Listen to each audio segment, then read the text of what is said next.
नमस्कार, भक्ति स्पिरिचुअल में आप सबका स्वागत है। अगर आपको पुराण के बारे में जानना है, वेद के बारे में जानना है, रामायण, महाभारत, मोटिवेशनल स्पीच, कहानी, कविता, किसी चीज़ के बारे में जानना है, मंत्र वगैरह, तो आप इस चैनल को सब्सक्राइब करिए। चैनल पर बहुत सारा वीडियो है, आप देखिए, सराहिए।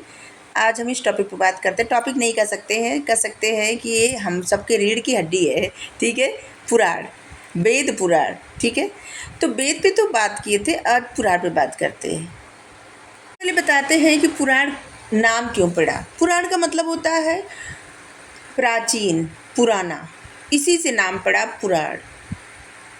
18 महापुराण बताए जाते हैं, और भी अधिक थे लेकिन कुछ नष्ट कर दिए गए, जिसका हमें विवरण मतलब ज़्यादा पता नहीं है। लेकिन 18 पुराण है।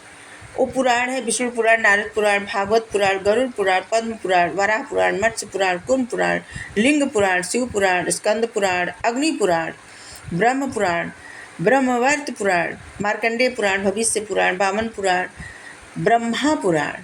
18 पुराण है और 29 उप पुराण है। छंदोग्य उपनिषद में सनत कुमार को ब्रह्म विद्या सिखाने के अवसर पर नारद मुनि ने इतिहास पुराण को पंचम वेद कहा था। 4 वेद होते हैं, 5वां वेद पुराण को बताए थे नारद जी। पहले पुराण शब्द का उल्लेख जहाँ मिलता है वो है अथर्ववेद। यहाँ पुराण का उदय उच्छिष्ट ब्रह्मा से बतलाया गया है। गोपथ ब्राह्मण 5 वेदों की चर्चा करता है, जिसमें पुराण का भी उल्लेख है। मतलब 4 वेद, अब 5वां वेद पुराण, जिसमें वो इतिहास वेद एवं पुराण वेद को अलग अलग बताता है। इतिहास पुराण का अथर्ववेद का उपवेद माना गया है। मतलब कि अथर्ववेद का उपवेद पुराण और पुराण का उपवेद इतिहास बताया गया है। शतपथ ब्राह्मण में अश्वमेध मतलब शतपथ ब्राह्मण में लिखा गया है कि अश्वमेध यज्ञ के समय जो 10 दिन चलने वाले परिखलन व्याख्यान जो होते थे, उसमें एक दिन इतिहास पुराण के लिए रखा जाता था। एक दिन इतिहास पुराण पे चर्चा होती थी, प्रवचन होता था। और पुराण के प्रवचन का कार्य पुरोहित नहीं करते थे, एक प्रवक्ता करते थे, जिनको सूत कहा जाता था। पुराणों की महत्व मौर्य युग में भी थी, क्योंकि कौटिल्य ने राजा को सलाह दी है कि वह पुराण वेत्ता को एक सहस्त्रपण वेतन दे।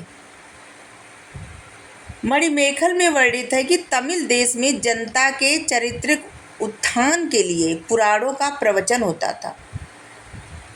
जब आप पुराण पढ़ते हैं या पढ़ेंगे, आप सब देखेंगे पुराण में ऐतिहासिक साक्ष्य आपको बहुत ज़्यादा मिलेगा, और एक बहुत बड़ा स्रोत है पुराण इतिहास का। और दोनों एक दूसरे से जुड़ा हुआ है, इतिहास पुराण से, पुराण इतिहास से। खास करके एंशियन हिस्ट्री, क्योंकि प्राचीन ही है। प्राचीन मतलब पुराण, जिनमें मत्स्य पुराण तथा वायु पुराण को इनके रचनाकारों ने पुरातन इतिहास कहा है, मतलब प्राचीन इतिहास।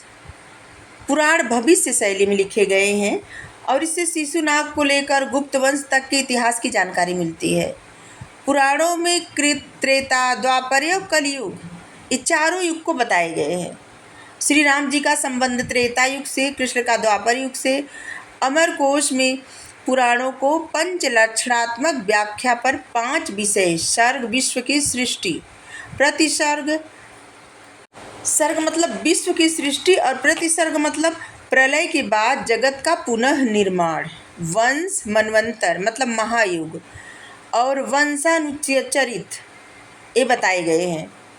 इतिहास जो लोग पढ़ते हैं उसमें क्या रहता है ना कि प्राचीन राजकुलों का इतिहास, जो राजा महाराजा या राजकुमार सब के बारे में जो पढ़ा जाता है, जैसे ये वंश, जैसे मौर्य वंश, गुप्त वंश और शुंग वंश वगैरह वगैरह जो है इतिहास में, ठीक है। इसीलिए जो लोग इतिहास पढ़ते हैं उनको बहुत सारे वंश का पता पुराण से चला है। सूर्यवंशी और चंद्रवंशी राजाओं की वंशावलियाँ भी दी गई हैं कि कौन से राजा सूर्यवंशी थे, कौन से राजा चंद्रवंशी थे। ये राजाओं की जो वंशावलियाँ हैं ना, ये केवल 5 पुराणों में, वायु पुराण, विष्णु पुराण, मत्स्य पुराण, ब्रह्मांड पुराण और भागवत पुराण में मिलती है। अन्य पुराण में अन्य पुराणों में भविष्य पुराण की वंशावलियों के संबंध में मानक माना जाता है कि भविष्य में ये होने वाला है, ठीक है। और या तो हो चुका है लेकिन वंशावली नहीं दी गई है, ठीक है। जैसे शिव पुराण में ज़्यादातर किसी की वंशावली नहीं, वहाँ पे भक्ति और काशी का महत्व ये सब रहता है। तो पढ़ेंगे जब आप तब समझ पाएंगे, जितना कि ये तो बस छोटी छोटी बातें बता रहे हैं। विष्णु पुराण में मौर्य वंश और मौर्य लोग बहुत ज़्यादा मानते भी थे, और उसी मतलब मौर्य पुराण की वंशावली, मौर्य पुराण के राजा, सत्ता, राजनीति कैसी थी, इस सब के बारे में बहुत ज़्यादा, और गुप्त वंश के बारे में भी बताया गया है कि वैष्णव थे गुप्त वंश के लोग, ज़्यादातर वैष्णव थे, शैव भी थे लेकिन वैष्णव ज़्यादातर लोग थे। और मत्स्य पुराण में सातवाहन वंश का बताया गया है,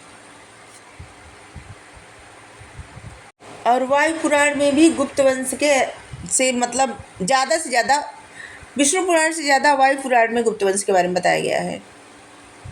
विष्णु पुराण में थोड़ा है लेकिन वायु पुराण में ज़्यादा है। चलिए और थोड़ा सा जानते हैं। परीक्षित से लेकर नंद वंश तक का इतिहास हमें पुराणों से मिल जाता है, समझ आ जाता है। गुप्त शासकों के मूल स्थान या फिर प्रारंभिक शासन क्षेत्र, जब शासन की शुरुआत हुई, इस सब का विवरण जो है वायु पुराण में विस्तृत रूप से बताया गया है। विष्णु पुराण में संक्षेप रूप से, हम बताए ना कि थोड़ा लिखा गया। वायु पुराण में जो विष्णु पुराण में संक्षिप्त है, वही वायु पुराण में एकदम मतलब विस्तार में लिखा गया है। और पुराण में ये भी बताया गया है कि गुप्तों का शासन अनुगंगा, मध्य गंगा घाटी, प्रयाग, साकेत मतलब अयोध्या तथा मगध पर था। यह स्थिति गुप्तों की चंद्रगुप्त प्रथम के समय तक थी। इसके बाद कल के दोषों के कारण पुराणों के राजवंशावली मतलब राजवंशावली समाप्त हो गई थी। सबको लगता था कि जैसे कलयुग आ गया, और वहाँ पे जो है कलयुग का कुछ पुराण में नहीं है। कुछ वंशावली के बाद कलयुग में क्या दोष, क्या पाप, क्या ये सब होगा ना, ज़्यादा से ज़्यादा कलयुग के बारे में ही बताया गया है।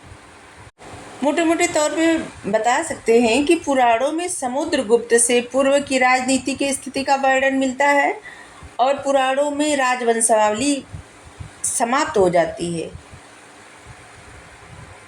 इसीलिए गुप्त युग के बाद के जो भी राजा या फिर राज्य किए थे, कौन सा वंश था, ये सब नहीं है। गुप्त वंश के बाद फिर पुराण में नहीं है इसके बाद। और इसके बाद बताया गया है कि फिर कलयुग आ गया, और कलयुग के बारे में ये सब बताया गया है। और इसीलिए मूल पुराणों का समय गुप्त वंश से आगे नहीं है, परंतु उनकी परंपरा में मतलब वहाँ पे ये जरूर लिखा गया था कि आगे क्या होने वाला है। और भविष्य पुराण नहीं, भविष्य पुराण में ये भी लिखा गया था कि आगे रानी विक्टोरिया भारत पे शासन करेंगे, और जो की भी थी। आपको हम पुराणों से जुड़ा कुछ महत्वपूर्ण तथ्य बताते हैं। पुराणों में ही सातवाहन शासकों को आंध्र भृत्य कहा गया है। हिंदू धर्म का मुख्य परिचय पुराणों से ही मिलता है। षोडश महादान तीर्थों की महिमा, भारत प्रशस्ति का उल्लेख भी पुराणों से मिलता है।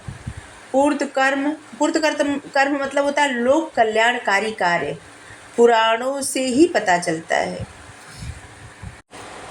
जम्बू द्वीप या फिर कुमारी द्वीप, मतलब जम्बू द्वीप को ही कुमारी द्वीप कहा जाता है, ये भारतीय भूभाग है। ये भी पुराणों से ही पता चलता है। इसको कुछ भागों में विभक्त किया गया था, 5, 7 या फिर 9 भागों में विभाजित किया गया था। और इसको पर्वतमाला, नदी, इस सब का उल्लेख करके बताया गया है कि कितने पर्वतमाला हैं, कितनी नदियां हैं, सबसे कौन से द्वीप से क्या निकले थे, ये सब जो है पुराणों से पता चलता है। और ये पहले जो अभी सबको पता है कि ये भूभाग है भारत का, ये पुराण से भी पता चलता है कि ये पहले था, और कुछ अभी भारत में है, कुछ अभी नहीं है। और पुराणों से ही पता चलता है कि कलयुग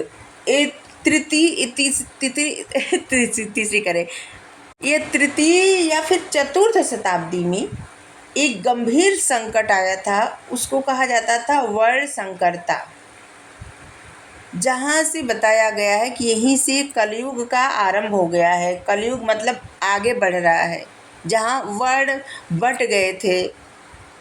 लेकिन पारंपरिक जो मान्यता है, पारंपरिक मान्यता के अनुसार कलयुग की शुरुआत महाभारत के 20 वर्ष बाद कृष्ण के मृत्यु के दिन से आरंभ हुई थी। और ये भी बताया जाता है कि जब राजा परीक्षित मतलब जब परीक्षित राजा थे, तब उसी समय कलयुग का आरंभ हुआ था। और परीक्षित का मन किया कि वो जाएं शिकार खेलने जंगल में, और वहाँ जाते हैं, देखते हैं कि एक बूढ़ा बैल बैठा है, एक गाय है, और वहाँ पे कलयुग जो है मार रहा है।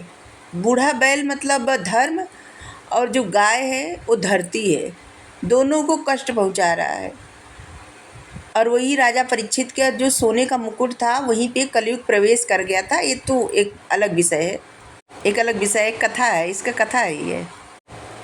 और ब्रह्म वैवर्त पुराण में राधा का वर्णन मिलता है, और किसी पुराण में नहीं है, ठीक है। नहीं, भागवत पुराण में भी राधा का वर्णन नहीं है शायद।